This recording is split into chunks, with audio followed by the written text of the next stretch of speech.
In digital media, the handful of organizations with the very best products and technology reach readers around the planet, while the old local print monopolies are no more.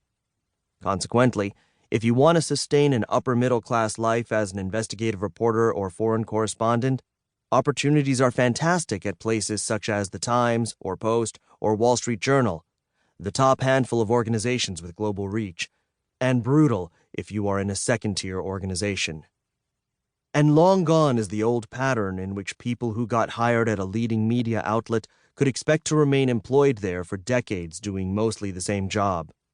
Those who do stay with an employer for a long time tend to do so by adjusting to changing strategies and ways of working. Those who fail to adjust are likely to find themselves laid off. I've had to pay close attention to these changes in my industry for existential reasons. But the more I've spoken with people in other industries, the more I've been struck that people who seek a well-paying professional track career in nearly every sector are grappling with the same challenges.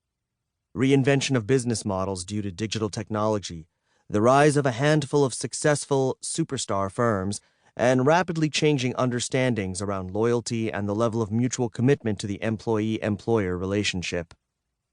In manufacturing and retail, banking and law, healthcare and education, and certainly all corners of the software business and the rest of the tech universe, what it means to do a job well and have a successful career is changing faster than most people's understanding of how to navigate it.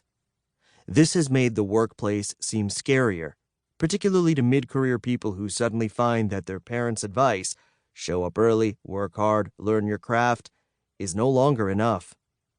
But, as importantly, it has conferred an advantage, a significant advantage, on those strategic enough to shift their approach. The Survivor's Code. Most of the people I worked with when I joined the Post are long gone from the industry, many having fallen victim to waves of buyouts and layoffs that took place as the internet upended the economics of our business. But some have had tremendously successful careers beyond the imagination of the average reporter only a couple of decades ago. You may have heard of them.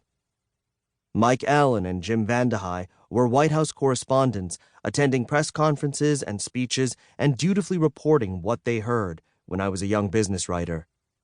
But in 2007, they surprised all of us by starting Politico and then a decade later, Axios. Both ventures have been leaders in reinventing the media industry for the digital age. Michael Barbaro, a young fellow writer on the Post business desk back when I was starting out, is now managing editor and host of The Daily, a wildly popular podcast from the New York Times. He has helped pioneer a new form of storytelling that has helped millions of people understand the world better. Kara Swisher had left the department a couple of years before I arrived.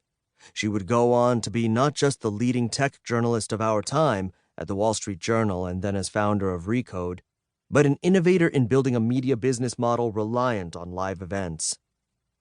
Beyond those notable names are hundreds of people behind the scenes whose careers have thrived in the digital era, doing jobs that would be unrecognizable to their younger selves. Copy editors used to do comparatively rote work fixing typos and applying style rules.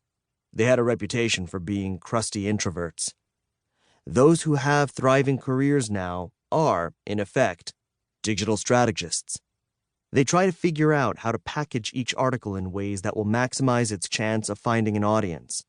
They select visuals, predict what web address is most likely to appeal to algorithmic search engines, craft social media copy, and collaborate with writers, graphic artists, and others to come up with the most engaging possible headline. Indeed, for those who have successfully made the transition, these are, in many ways, the best of times. Working in fluid, creative, entrepreneurial teams is a lot more fun than being on an assembly line. I wrote this book because my career has given me a unique window into the skills that have allowed people to thrive in the current economy. My goal, my mission, is to distill for you the skills and habits and attitudes common to people who are likely to enjoy rewarding, high-performance careers in virtually any major industry in this era. If you had asked me in the early 2000s to predict which of my colleagues would lead the pack 2 years later, I probably would have pointed